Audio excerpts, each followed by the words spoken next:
Danas sam obavio 6. terapiju. Maja, fizioterapeutka, je ovdje mi je rekla, stavi štaku, vještake ću sad. Rekao, ja ne mogu, žalumiš.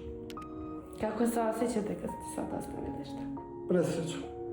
Ja se zovem Munir Hodžić, dolazim iz Skoplja, iz Makedonije. Došao sam ovdje zbog problema kičme i u vratu diskohernije, koju već 7 i više godina. Desna strana, vrat, kičma i desna noga su mi bili oduzeti i ruka slabo je funkcionirala. Je to nekako terapije, sam išao sve neki 20%, 30% me olabavio, pušti me. Dok nisam prije mjesec i po dana imao prelom na lijevu nogu, na tu zdravu nogu da kažem. Ležao sam neki 2 mjeseca tako. U krevetu nisam ustajao do WC i toliko je bilo. Tako da sam baš došao u situaciju, nisam znao šta sa sobom. Zadnje 2,5 godine, 3 godine sam se štakao. Sve terapije sam prošao, bajnje, terapije, lekove, injekcije. Preko 200 terapija sam napravio. Preko 200 terapija, verujte. Onda smo čuli za vas, za Žan Bulića u Beogradu. I došao sam ovdje. Danas sam obavio 6. terapiju.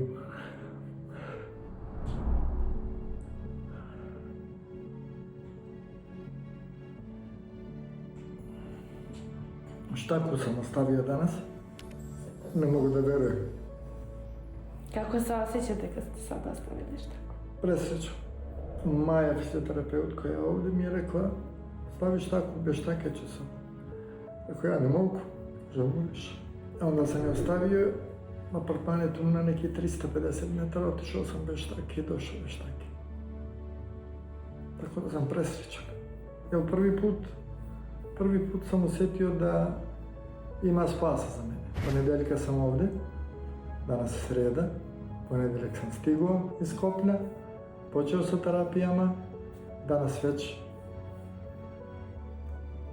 totalno drugačije.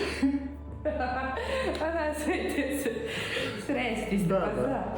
Danas sam završio 12. terapiju. I kako ste? Mogu vam reći da sam mnogo dobro. Mogu i bez štake sad da hodam i mogu da se okrećem, mogu nogu da dignem. Bolovi ne. Bolovi nemam. Jedva čekam da stignem u Skoplje i da podelim sve ovo što sam doživio ovdje. Zadovoljan sam. Svakom bi preporučio da dođe jer sve ovo što govorimo mi, ne govorite vi, nego mi govorimo. Naše lično iskustvo govori za ovih 12 terapija da se dešavaju nemoguće stvari. Hvala Bogu što postojite.